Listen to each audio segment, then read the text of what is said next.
You're listening to a Comics XF podcast. X-Men. Get it!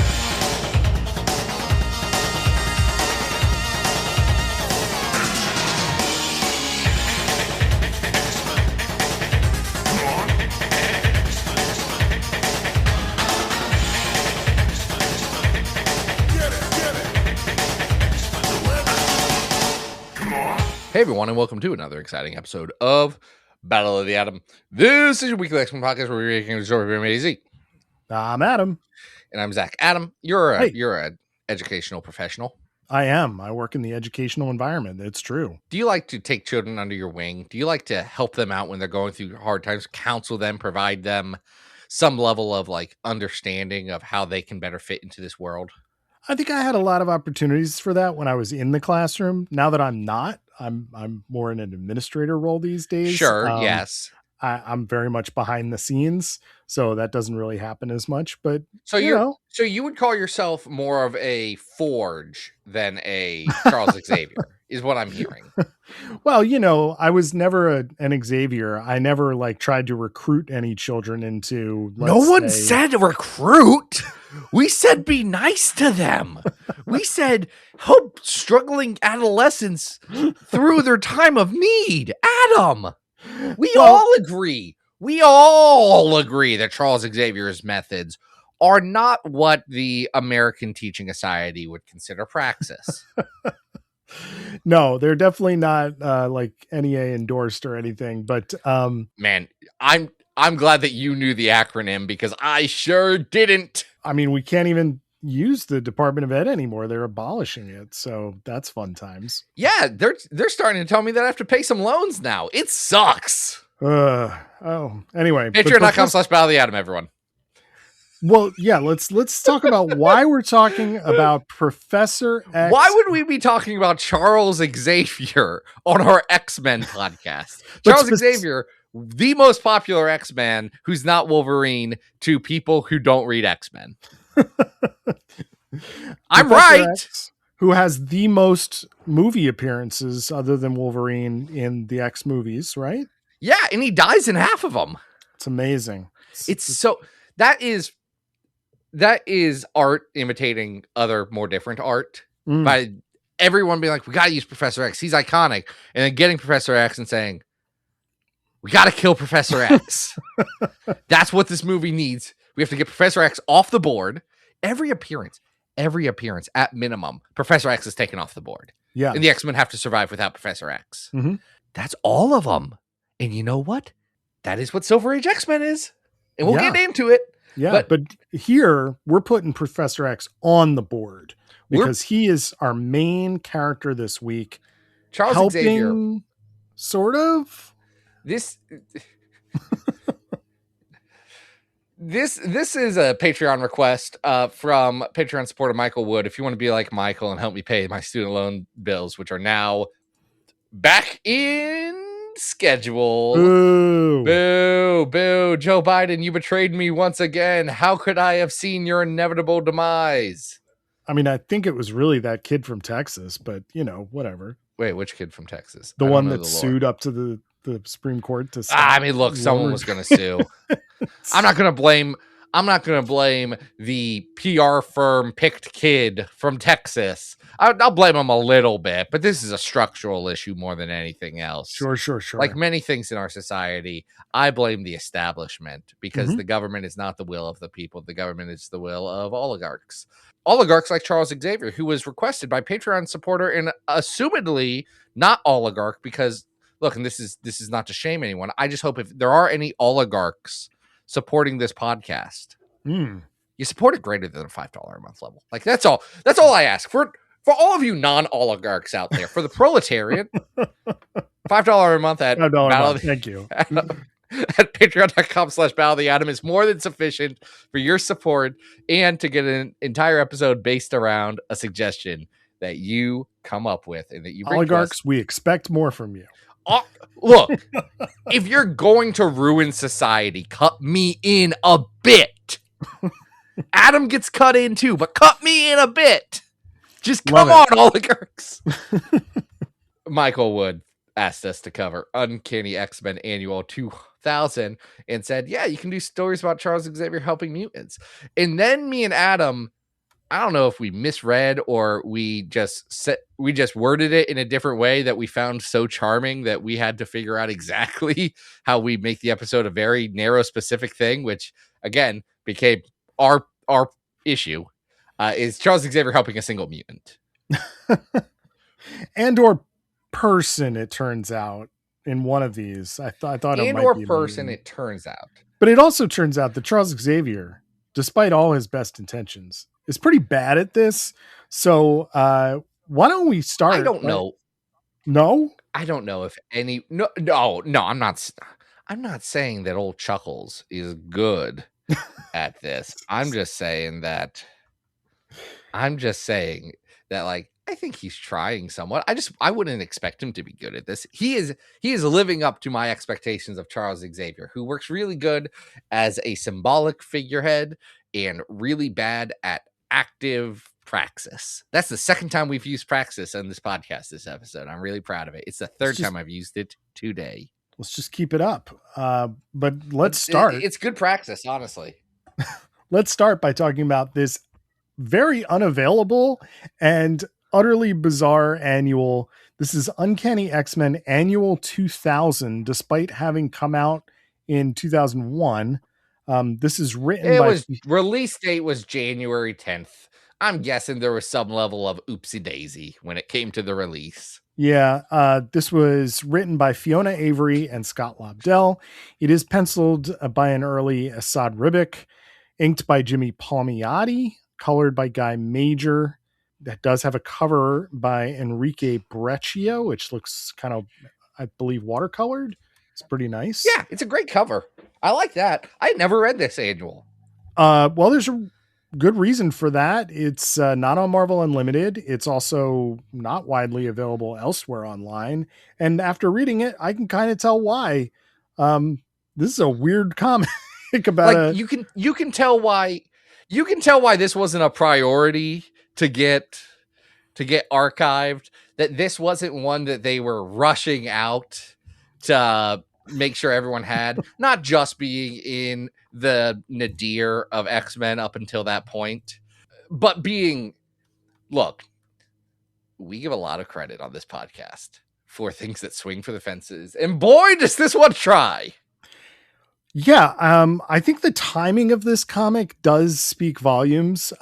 This was like obviously written and created within about a year and a half of Columbine, and it involves a school shooting. Shocking school shooting scene.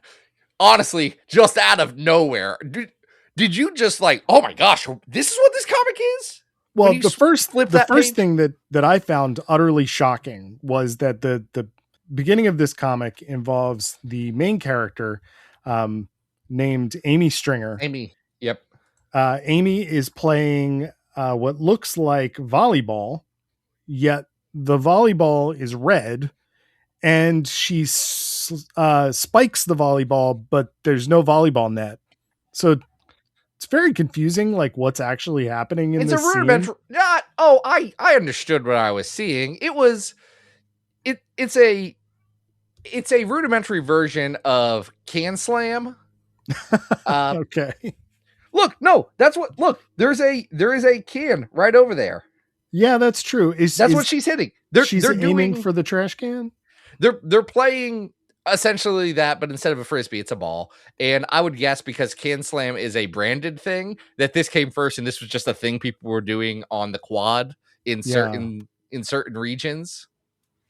In the background of this, we see a gentleman who looks like an adult, but I guess later turns out to be a student, who's wearing does look like a full adult man in this. Button-down white shirt with rolled up sleeves, trousers, and a black vest. Like this unbuttoned black vest, like he's a waiter who just got off his shift. Yeah. It just opens fire. Opens fire on her best friend / person that you're getting some low-level intimacy vibes from. Yep. Mm-hmm.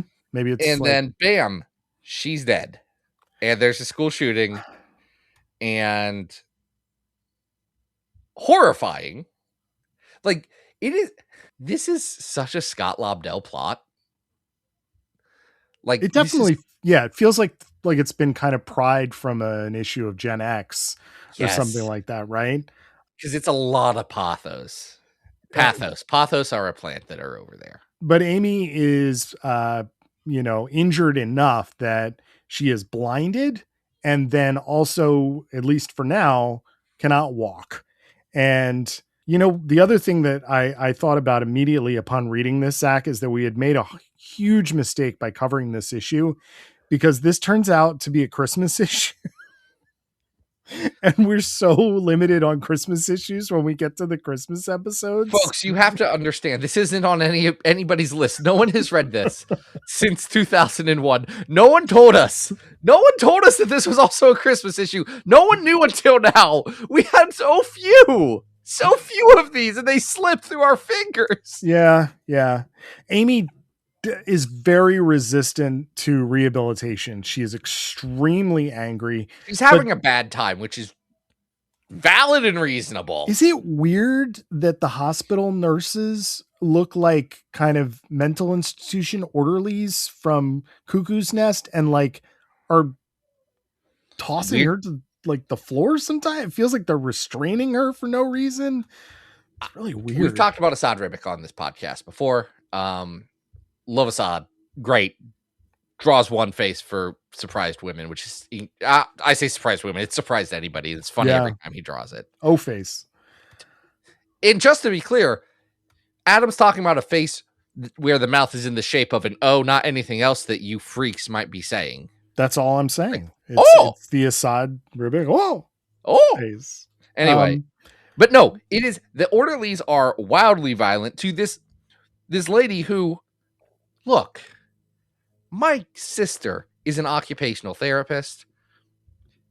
This is not an uncommon occurrence in the field of someone specifically around mobility saying, I'm really angry that I have lost mobility and I have lost bodily autonomy, and like, this all sucks. Mm-hmm.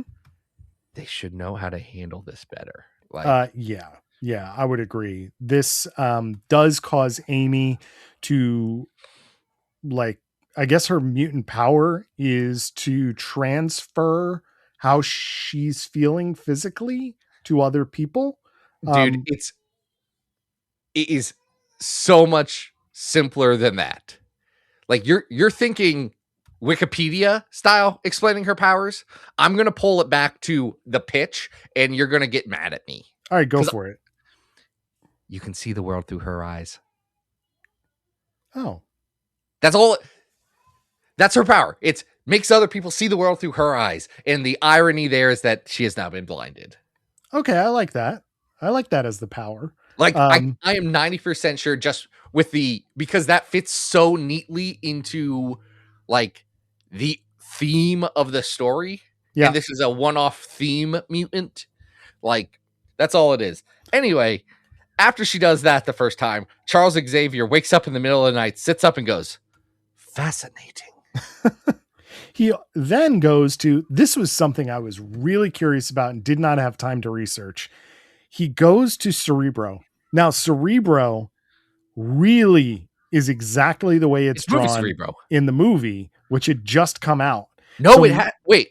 Yeah, the 2000, movie came out in 2000. You're right. So, you're right. I'm sorry. What I was really curious about was, when was the first issue that Cerebro was drawn this way? I'm really curious, because he's also drawn kind of, as the issue progresses, occasionally to look just like Patrick Stewart. Yeah, but to be fair. But like a likeness. It's not just, He was always, his likeness was always kind of Patrick Stewart regardless. I'm just saying, it's very purposeful on Ribic's part. Assad Ribic is definitely someone who is going to give you a bit more likeness of a famous person. But yeah, I would have to see where some stuff with X-Men Forever falls, just because I haven't reread that in some time. Right. If there's some Cerebro stuff there. Yeah. But this would be about that time, because in the Morrison era stuff, it's Cerebra, and it's slightly, it's a new vibe of it. It's not just copy pasting. Then post Morrison, or it might even be in the Austin run. I'd have to look at every issue concurrently. But then they bring in we're just doing the movie thing of Cerebro. Thing is, that Cerebro design for the movie rules. Like, it's visually striking. It's super cool. Mhm. That's something that they were absolutely right to immediately pick him, like, and this is going into the comics versus let's make Mystique sexy and naked and blue. Yeah. And scaly. Yeah. Better decision here because, Yeah. we see him interacting with Cable here and which I like. Oh, I like this too. They don't interact a lot, and they kind of Cable and Xavier are two characters that I think could be very fascinating together, especially this like 2000 era Cable where he is past the Rob Liefeld guns and muscles and moved into like, I don't know, just like a bit more chill. Yeah. But also a leader of man and a mutant like teacher. And in this issue, this is one thing I'll compliment the issue with. Amy is in a wheelchair. Professor X, it definitely is feeling like a kinship with this person because he is also paralyzed. And you never get stories about Charles Xavier's disability. Not really. And this is a story that not only highlights that, but in addition to that, there is a scene at the end of this comic book where you actually see Cable talking to Professor X as he is being lifted into a handicapped accessible van by the motorized elevator that you'll see in vehicles like that. That is something you so rarely would see with this character. You often see him floating around in a hover chair or just, not having any issues at all. And the idea that they are visualizing this very real world thing that's a reality for so many people, I think is a really, I was impressed that was in this comic book. It is very humanizing. Yes. For Xavier. Charles Xavier, I actually like that the Charles Xavier who is more morally gray that we tend to get now tends not to use a wheelchair because I think it is telling of his character that, he saw it as I have to fix this thing about myself. Like that was his view on that. And now, I know best. I will change all this stuff and I'm not going to tell anybody like how to feel about what's going on with their body. I just think that it's pretty telling for Charles Xavier. And I also think if you want him to visually read as a, kinder, more gentle or like teacher figure, making him less physically adapt is something that works well in visual storytelling. Yeah. And we get a little bit more of that here too, as he coaches Amy through her own rehabilitation to the point where she is able to walk with braces. Yeah, she's not paralyzed. Arms. She just had some traumatic injury and had to go through therapy to get herself motor skills back where they need to be. Yeah, where this issue gets really buck wild again is now we get to the trial of the shooter where Amy is asked to testify and she basically pulls out a gun and tries to like shoot the place up. Specifically to get a revenge killing on the shooter his name's Casey. Yeah. And again, it's a comic. This is a superhero action comic. So I get that their impulse is to do the Michael Scott thing. And what's the most exciting thing that you can do in this improv scene is have someone with a gun. That's what they're trying to do here. Like, yeah. I get how they went from idea to idea to idea to get here. It's just no one took 5 seconds to step back and say, Scott, what do you mean? The climax of this is that she is going to shoot up a public courtroom in a revenge killing plot. Yeah, because this forces Xavier to come in, pause everybody, in their minds and what they're doing, talk her down. And then the issue ends with Xavier talking to Cable and saying that he has seen something called the future. And Nathan, it is magnificent. As in the background, we see a picture of Amy in what kind of looks like flames. And it's like, wait a minute. The the lady who just tried to shoot up the courtyard is the Magnificent Future. This does not work. It's weird because there's also like flames kind of coming out of the courtroom around Yeah. like visual in maybe it's dust because there's a lot of dust and stuff happen. Like visually, the end of this story is confusing. Thematically, the end of this story is confusing. And just like culturally, I get people are going through a lot with Columbine. I've hate to say it, been through a lot of Columbines. Those same feelings, they have now got into, yeah, man, this is unfortunately not a special, unique, once in a lifetime occasion. We know how this plays out. So it feels really freaking weird to say. And the solution is for this firearm victim to try and murder people in a right. public. Gun violence is going to solve more gun violence. And it's like, It's explicitly saying that it's not going to solve more gun violence, but it is a weird vibe in the story. Yeah, it isn't like saying that explicitly, but it's also like it jumps so fast to the resolution after the threat, and you're like, what just happened? And like then to see Xavier so hopeful, it's like, for what? She's scary. She's scary in that the future, and it's magnificent. She's standing arms out like a Jesus Christ. Yeah. With flames, and because she is blind, she is wearing sunglasses. And when you're doing visual storytelling, obscuring someone's eyes tends to make them feel untrustworthy or scary or things like that. It's why Professor Xavier freaked you out in Hoxpox, because you can't see his eyes.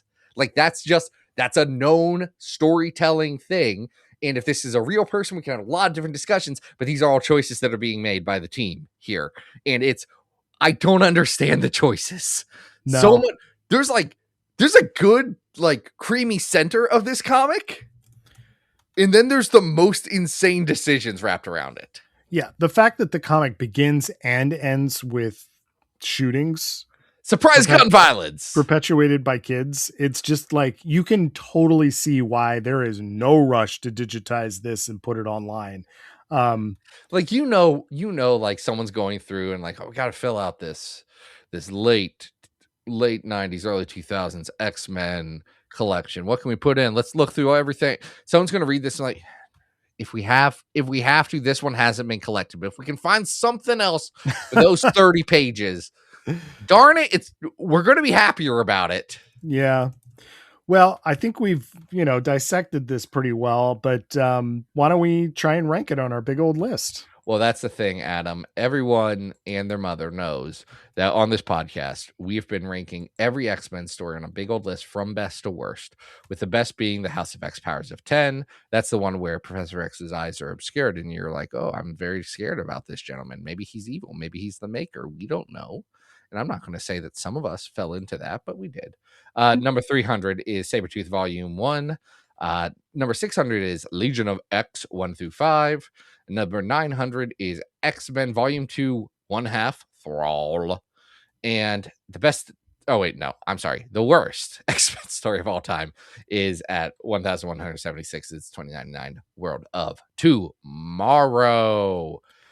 All right, I'm going to open with this. I want to hear your opening, because I just term searched annuals. This is not as good as a 989 Iron Man annual number 8 with the frog.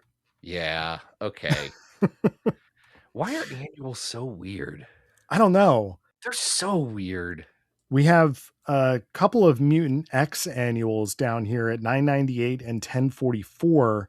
At 1040. This is better than the end of Mutant X. I can see it right here at 998. Mutant X 31 and 32 and annual 200. That's when the Earth is actually an egg for a Beyonder. Yeah. And that also does have the Goblin Force. Now the Goblin Force is good. Goblin Force appears again down at 1044 on our list, but that's a couple years before that. So you're saying this is better than Mutant X 31 to 32? Okay. I think that this is better. Is this better or worse than annual adjacent X-Men Unlimited Volume 1, number 8, featuring your favorite X-Man, Bolt. Oh, so similar. I think the Bolt issue is more successful, and it's not successful. I think the Bolt issue does not have highs and lows. It has mids. Mm-hmm. Where this one has really high highs and really low lows. Okay. And I don't know where that averages out, but I do think that it averages better than Astonishing Tales, Wolverine, and Punisher, featuring 2 creators that are less than perfect. So I would put it between those 2. Okay, so this will be our new 992. This is Uncanny X-Men Annual 2000. And if you thought that was the only time Professor Xavier has tried to help somebody, you are incorrect. Though not as incorrect as you might think. All right, so we're going to go all the way back to the Silver Age with the second issue of X-Men ever. This is X-Men number 2, written by Stan Lee, penciled by Jack Kirby, inked by Paul Reinman, lettered by Sam Rosen. And this is the first appearance of everybody's favorite disappearing ex-villain, the Vanisher. Zach, I had an epiphany while I was reading this issue. What was the epiphany that you had while reading this issue about blank? Okay. Have you ever realized that all of the X-Men's villains, almost all of them in the Silver Age, their whole thing is, you can't touch me. Magneto repels you with magnets. Vanisher, you can't touch him because he's vanishing. Unus, he's literally untouchable. You can touch Blob, but you're not going to be able to Blob, do much you're going to that. bounce off, right? You're going to bounce right off a Blob. Like the core villains of the X-Men Silver Age are just nanny nanny boo boo. You can't touch me. And like, honestly, Juggernaut can't touch him either. Well, you can, again, Juggernaut is the South Pole to Blob's North Pole. You can touch him again. You can't stop him though. Nothing can stop the Juggernaut. Yeah, because this issue is again pretty funny. It's like there's some very funny stuff that happens in this issue. Before anyone gets into my comments, which I don't have, so you can't get into them, love Jack Kirby. Oh yeah. Generally love Stan Lee comics as well. Like, we all know that X-Men was like C tier work for them. Period. Oh yeah. Like we all know that the cover itself says in the sensational Fantastic Four style. Like, well, yeah, because it was. We know it's not the Fantastic Four. They want to do. What do you think Daredevil was? Daredevil was them saying, "Oh crap, we got to do more Spider-Man." Yeah, Spider-Man's working. We got to need another guy that swings around in New York City and wears red. Mm-hmm. Yes, he started wearing yellow. We know. Let me have my friggin' thing, guys. let me have my analogy here. And the X-Men really are, especially the first few issues. They are plots that aren't good enough for the Fantastic Four. In the Vanisher, the Vanisher is so much closer to the Wingless Wizard or El Diablo than anything else. Like, he's just a Fantastic Four knockoff. You mentioned that this is funny. It's partly funny because Stan Lee overwrites everything and overexplains over Jack Kirby's art. It's also partly funny because I've got some empathy for Stan as I'm reading these pages, because you know what their collaborative process were like. You know, Stan got these pages back and like, Jack, what the heck? Jack, what are you doing, Jack? Jack, what is it? I gotta turn this around, Jack. Yeah, they're all blocky and they're all jumping around. And what is this? Why are they jumping into this ice cream cone van? Who's this weird snake man with the shutter shades? Jack? He's supposed to teleport. Why does he look like a king cobra? What's great is this issue starts with the 5 of them in costume rushing to the left, right? It's a full page splash. And you're like, oh, they're in the mansion. They're going to go see Professor X. No, they're just on the street. And you thought this was a Danger Room sequence. It's not. It's not. And then it's like, oh, well, surely they'll travel together. No, Beast immediately abandons them and hops on a train bragging about how he has a ticket just in case it gets checked by the conductor on the roof. That's a Stan Lee special right there. That's Stan Lee being like, oh, we just got out of this whole thing with Congress. We got to show them these are upstanding kids. They aren't trying to welsh on a train ticket. Then I get super excited because Jean lifts up a gaggle of Angel admirers and hurls them across the street at a movie theater. I'm like, look at this. Jean is super powerful on page 2. No, then she faints and has to be carried off by Angel. All I'm saying, again, and I am not Stan Lee's defense squad right now. Jack Kirby is the one who drew her being like, oh, I need to be carried by this. Like, Stan writes the word that, oh, I almost fainted. There's culpability to go around on the whole team. It happens again in the issue where Jean Grey is lifting up like a giant weight in the danger room, and you're like, yeah, go Jean. And then it's like, oh no, Cyclops has to save her. And then Bobby has to get jealous. Oh yeah, they also do a danger room sequence after this. They do. Again, they do. Jack Kirby, one of the greatest to ever do it. What's hilarious about this, aside from the jokes about like Bobby having to hide in an ice cream or an ice truck or something, is that the Vanisher is pretty great here. He's the Vanisher's name, right? Yeah, it's can you tell? You're gonna say it, and you're gonna be mad about it. I'm saying it wrong in my head. So it's Telford Porter. That's it. Telford. Now, Porter. here's the thing. After I read this, because part of me was like, yeah, that sounds like some dumb stuff Stan would do.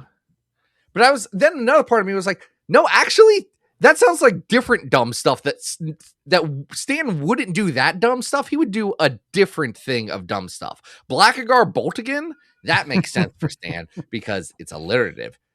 Telford Porter, if Stan Lee was naming this character, he'd be like, oh yeah, over there, that's Vince Vanarewski. That's a Stan Lee name. Telford Porter. I had to, Adam, and I am not exaggerating this.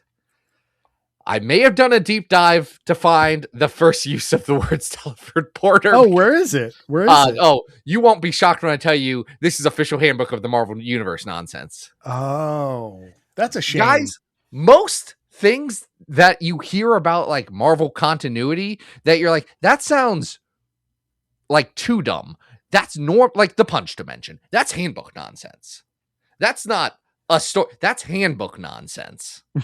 That's a very different brand of nonsense. That's Mark Grunwald nonsense. And that's a whole different brand. It's inspired and influenced by Stan Lee nonsense. But the Groony, he had a different flavor that was going on with things. I just really love, like, this issue feels very much like an Adam West Batman cartoon because the Vanisher is walking into banks and being like, give me all your money. The cops are right there. And he's like, try to arrest me. And they're like, okay. And boof, he disappears. The best gag in this issue is that, like, he waltzes into some government facility and he's like, oh, I hear you've got some secret plans. Well, in 3 days, I'm going to steal those plans from you. And their defense for to stop the Vanisher from stealing those plans is to put them in a leather briefcase and surround a table with 4 guys with guns, as if that's going to stop the Vanisher. It's so funny.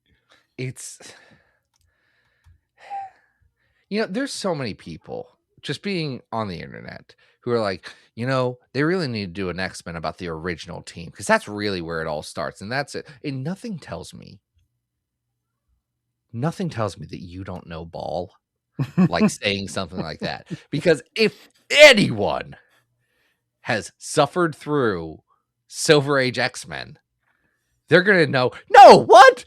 Do the good stuff.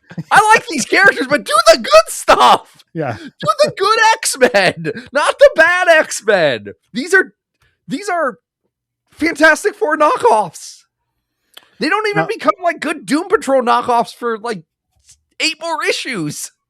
I'm gonna just ask you this because we picked this issue because Professor X does, I guess, kind of extend an olive branch to the Vanisher. Do you think he means it, or is he trying to trick him, or what do I feel like the story is trying? So I think there's an interesting dichotomy here. It is what is the character of Professor Charles Francis Xavier, who has existed in the past and will exist in the future, and all of that must be cohesive. What is that character doing versus what are Jack Kirby and Stan Lee doing in this comic? Because I think those are two very different things. Because I think in this comic, yes, it is. Yes, I want to do this, but oh no, we're out of pages, so I'm just going to mind wipe you, and that's done. Problem solved. I destroyed your brain. That's all I had to do. Great. Let's go to the malt shop, kids. The Charles Xavier that has to exist through all of continuity, I feel like is knowing like, oh no, this guy, he doesn't fit into my grand plans.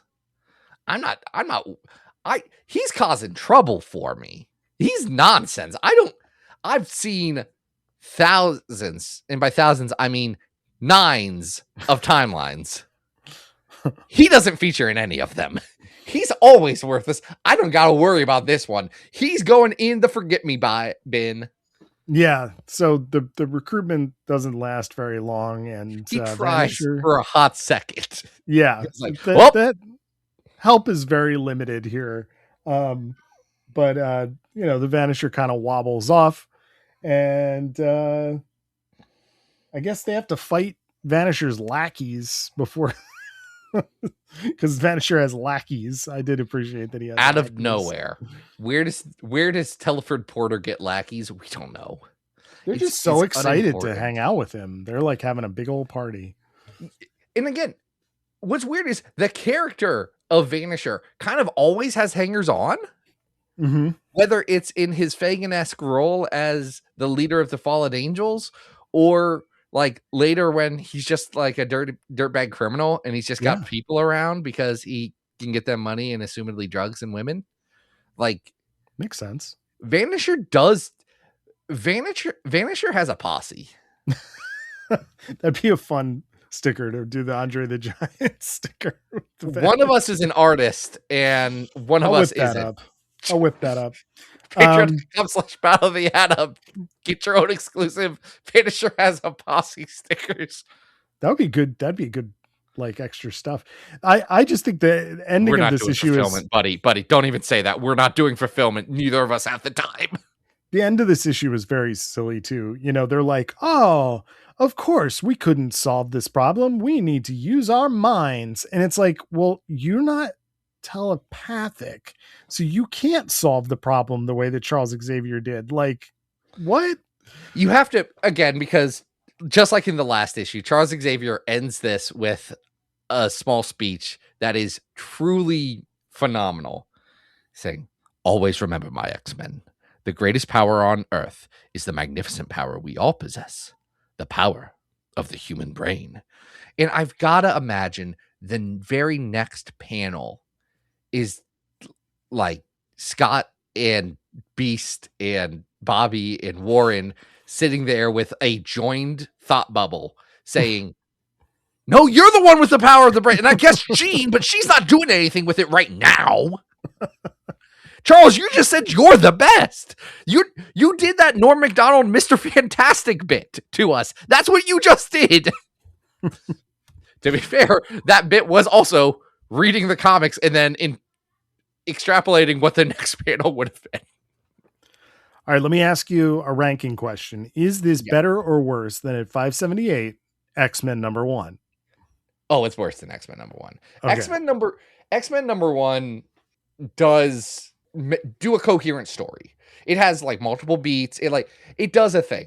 No one is right yet, but it does a whole thing. Also, Magneto is way more interesting in one issue than Vanisher is in this issue. Like, if you just put them right next to each other, it's obvious why Magneto's the one that comes back in number 4. Yeah.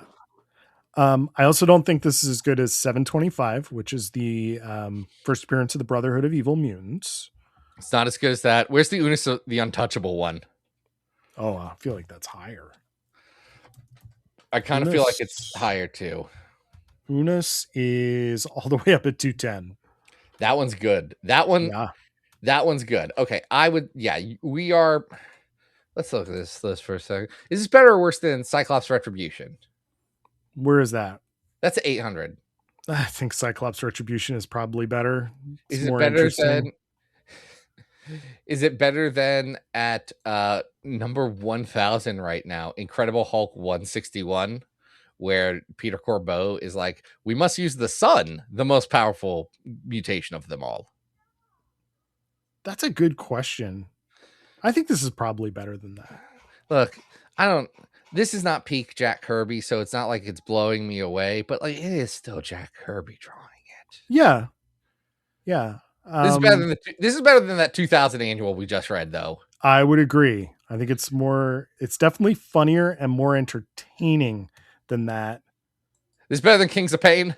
I mean, for me, yeah, definitely. I don't like Kings of Pain. I know you don't like Kings of Pain, and you're not wrong. Is this better than the first appearance of the Mimic at number 19 or at number 955? I'm going to say no. Yeah, I think the Mimic one's better. Yeah, but this is better than at 957 Gambit Volume 4, number 7 to 9 Voodoo Economics. Sure. But I'm going to put it below that Avengers tie-in to Inferno that you didn't like all that much. I kind of find oddly charming. There's some fun stuff in that, but that's going to make X-Men number 2 our new 957. This last one, real random. This is Marvel Team Up 118. This is a team up between Spider-Man and Professor X, who gets his own logo on the cover. Not a team up you see all that often. It comes right after a team up of Spider-Man and Wolverine, which explains why Spider-Man and Wolverine are in the Danger Room at 4:50 a.m. Yeah, Hey, why is it beautifully bright outside in the opening panel at 4:50 a.m.? You're asking me? I'm on the western tip of East Coast time, so I understand that like I am not Westchester's sunrises. Like 4:50. It does seem a little early for the sun to be out and everybody to be happily eating. Even at the solstice, like today, it's July 1st as we record this. Mm-hmm. I can't imagine the sunrise in Westchester. Sunrise, Chester, New York, sunrise, New York. Let's see. 5:29. You know what? It's a half hour though. That's a half hour. Okay. So it's starting up. Yeah. We don't know what time of year it is. You know, all we know is that all I'm saying is that the reason I bring up today is because if we're going by sunrise, we are near the summer equinox, which is going to be the earliest sunrise that we get. I know Druidic astronomy, darn it.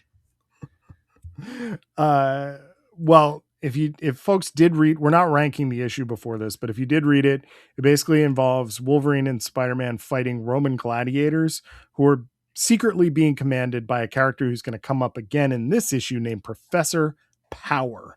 Adam, yes. Do you think about Professor Power? Professor Anthony Power? Not really, but apparently Professor X knows all about him and wants to converse with him as a fellow colleague in academia.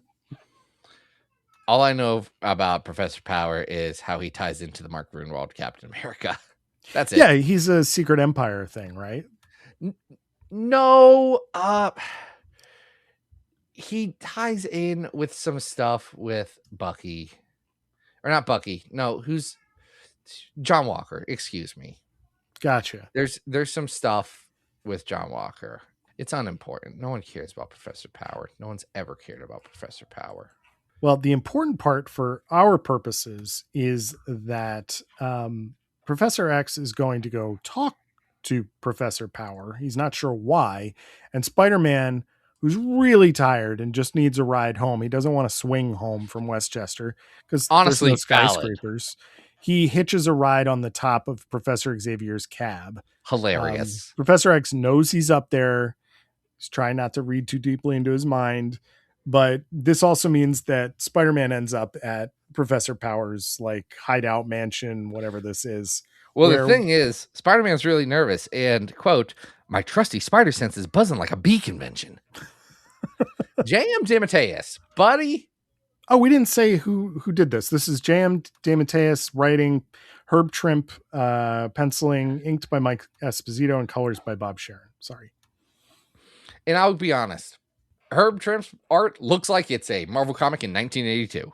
It is exactly Marvel comic 1982. Very much. This is just like house style. It's not particularly significant in any stylistic Herb way. made a career on it. Good for him. Yeah. But Professor Power is asking Professor X to do something very specific. And this is interesting. You know, in the issue we just talked about, Professor X does tell Vanisher that he is a mutant and that he is a telepath, even though that's publicly supposed to be a secret. And in this issue as well, Professor Power... Okay, no, actually, I would take that back. Vanisher is absolutely a snitch. Never mind. I don't know what Professor X is thinking. Well, Professor X also then just makes his mind dribble. So probably that. Probably when he goes like, well, erased, done. No more mind for you, Teleford. Go join Factor 3 or something. But it does seem like Professor Power is fully aware of Professor X's powers, because he's asking him to reach into the mind of his comatose Vietnam vet son and resuscitate him somehow. This is a crazy request. It is. And Professor X, I mean, he said, but I don't know if you were in Vietnam. I was in Korea. It was bad. He's having a bad time with war. That's how he's feeling. He's having bad war feelings. It's going to take a bit. He needs therapy. He needs more than I can give him. Professor Power does not care for that. No, he wants his son back like in 5 minutes. This is like a microwave dinner situation to him. So luckily, he has apparently the ability to drain Professor X's powers and give them to none other than Mentallo. Do you care about Mentallo? No. I also don't care about Mentallo. No, he's such a joke. I do think it's really funny when he shows up in Sword, but so funny. Al Ewing can make anything funny. It's great when Mentallo does show up as like, he's a very powerful telepath that nobody respects. He's like always the second best, or like the third, because he's fourth, not fifth best. Here's the problem. You're not an X-Men character, man. I'm sorry. You're not. That is what the most important thing is for this, is to be an X-Men character. Now, can I tell you something that I found really weird about this? Yeah, please. When I was growing up, my dad had a old copy, like from when he was a kid. My dad, like, he apparently had some comics as a kid. What he tells me is that he had issues of Son of Satan, which he was like, yeah, that was weird, because I feel like my mom would have thrown that out like she threw out my Van Halen CDs, but apparently she didn't pick up on that one. They were records at the time. I know I said CDs. Mea culpa, mea culpa. Anyway, Marvel Treasury Edition 22 is what he had, which reprints a handful of Marvel team-ups, including Marvel Team-Up Marvel Team-Up 21, excuse me, which is a Doctor Strange story where this thing kind of happens. Like, it is same thing. It is about Xanadu trying to have Doctor Strange recover the life essence, whatever, of, I think it's his girlfriend or his wife or something, or his lover. I'm looking this up. It's Melinda. Yeah, Melinda Morrison. Look, man, you think I remember? I just remembered the cover was yellow and it had a Khazar story and a Black Panther and Doctor Strange. Man, I did think Khazar was a bigger part of Marvel than he ended up being, between this and all this X-Men stuff being like, yes, this is Khazar, our friend, and Zabu, because Khazar makes a lot of extra media appearances, because the Savage Land is a cool idea and he's the Savage Land guy, but they don't do enough comics there. Regardless of the fact that Khazar comics have a surprisingly high hit rate. We've talked about some of them right here on the show. We have, and those aren't even the good ones. Yeah. I mean, the unfortunate thing for Professor Power's kid is that by mucking around inside of his brain this way and the push and pull between Professor X and Mentallo, well, they basically turn his son into a vegetable. And That's also what happens in Marvel Team of 21. that's crazy. It's Did Timotheus write that other issue? no, that's a too? Len Wein joint. So That's weird. Len Wein and Sal Buscema. Yeah. That was like 8 years before this. Yeah. That's like redoing Hoxpox today. If you're wondering what Spider-Man was doing the rest of the time, he's fighting off those Roman soldiers who I guess just live in the mansion. I had castle. no context for why he was fighting off Roman soldiers. I was like, whatever. Okay. Yeah. He's just doing the same thing he was doing yesterday. And then the police show up and Professor X is like, well, this is embarrassing. I guess I got to erase everybody's mind and get on my merry way. But wow, they just erased this kid's brain. He just goes from vegetable to just complete. Well, I guess if he was, I don't know. They don't suggest that he's just in Professor a coma. X didn't murder this kid. No, it is the meddling of Professor Power that does cause this kid to be like basically brain dead. Yeah, I want to blame Mentallo for some of this as well. Yeah. But I mean, think- if I Professor think Mentallo Power did some of hadn't this. invited Professor X over, then this kid might have had a chance. I think there's blame to go around between Professor Power and Mentallo. Yeah. Yeah. Professor Power, not an interesting design. The Fixer, who shows up in here to fight Spider-Man, not an interesting design. No. Mentallo, bad design. He's No one got here at is least the interesting cool looking. glasses, you know. I think his glasses look dumb as heck. They're goofy. I don't care for Mentallo. I'm just saying, of the three of them, he looks all right. He's got the like little goatee, and how does this compare to the other two? This is a weird little thing that just has like an absolutely bananas ending. I have no feelings on this whatsoever. I have read this story more than once. Was this in the collection that your dad had? No. Nope. Okay. But when I go long box diving, if I see a Marvel team up that has an X-Men character in it, I grab it. And There I you keep go. no mental record of if I own that one. So I probably own a couple copies of this at least. That's awesome. I've absolutely read this before. It left zero impression on me. It continues to leave zero impression on me. I did when I saw Professor Power, I was like, yes, okay, I know that guy. I know he is extant. Yeah. I think this is worse than at 977, the Spider-Man and the New Mutants public service announcement comic. Which public service announcement is That's that? the one with Skids. Okay. It's drawn by Brett Blevins. Yeah. Is this better or worse than the annual that we talked about at the top of the show? Worse. And Worse. here's why. Okay. Because the annual does reach for things, and I'm not forgetting that annual anytime soon. No, Society it's definitely may have memorable. forgotten that annual. I will not. All right. How about this? At 1007 is Marvel Team Up number 4 with Spider-Man and the Silver Age X-Men. Is this better or worse than that? This is better than that. This is better than that. Is this better or worse than the time that the Silver Age X-Men fought Frankenstein, but it was really a robot Frankenstein based from an alien race that read? It was Frankenstein from the book Frankenstein, but he was actually a robot.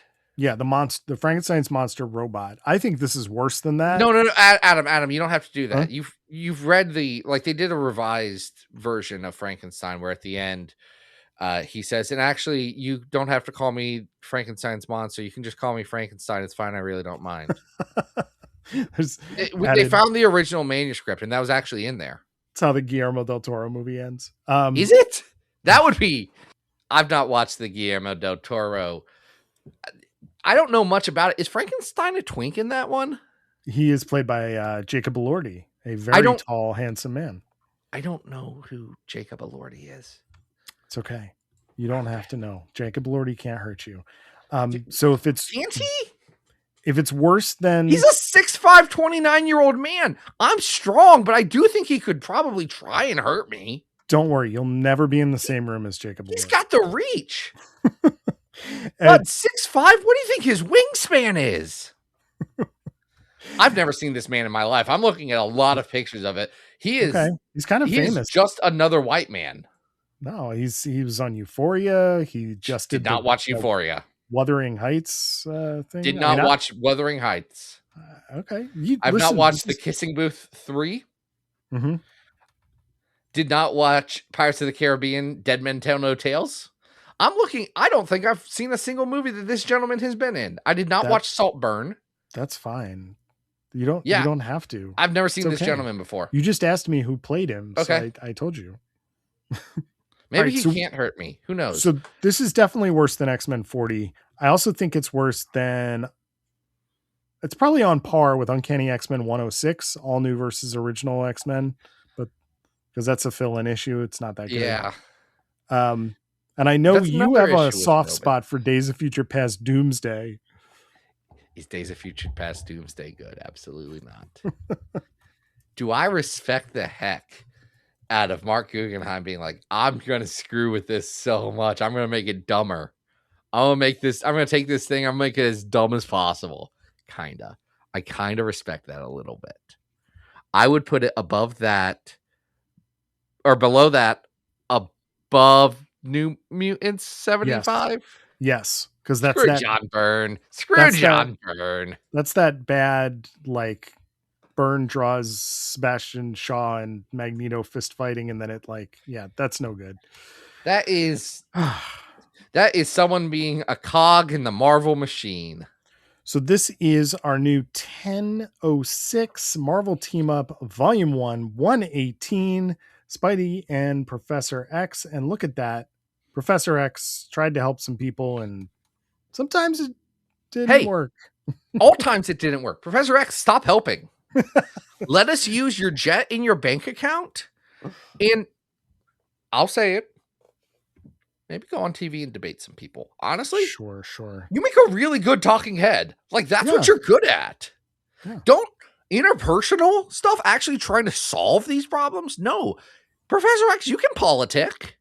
Don't worry. He's just in space. Stay in your lane. He's just Is he in space still? Yeah. You remember there was a whole event just to get a brain tumor out of him and send him to space. And then whatever was supposed to happen there. It is where I stopped reading X-Men for a bit. Yeah. It's where I said I can catch up. Zach, we should thank our patron again. Yeah, that's Patreon supporter Michael Wood. If you want to be like Michael, you can go over to patreon.com/Battle of the Atom. Hearts and pocketbooks. It's the good stuff there. I don't know. I am threatening to go. I found out that Patreon has a live stream option built in, and I'm threatening to go live and talk about my thoughts and feelings on X-Men 97. You probably get a lot of people that might want to see that. I've got folks sound off in the comments, and I will, because this episode comes out before the next episode of X-Men 97. I might just do that. If that's something that you're into, let's figure it out. Because I actually don't know what the response, the general reaction to this is. I've got feelings, I've got thoughts, and I also feel like if I had to sum it up, X-Men 97 is so frustrating because it is just good enough that we're not going to get something better. Like, it's just good enough that no one's going to try and do better. They're going to say this is fine. It is the Joss Whedon astonishing X-Men of X-Men cartoons. Wow. I'm not wrong. I am not wrong. That is that might have meant a lot different at the beginning of this run of our episodes to now. Well, I've become bitter in my old age, as you know that I went from the wide-eyed optimist at the start of this show, and now you are obviously the cheerier one of the two of us. It just is the thing. I'm not saying you were a cynic. I'm saying that I like slingshotted right past you. If you want to follow the cheerier member of this duo, Adam Reck on Blue Sky and Instagram. Zach, what are we doing next week? We're going to play some Dungeons and Dragons. And by that, I mean, we're not going to play some Dungeons and Dragons.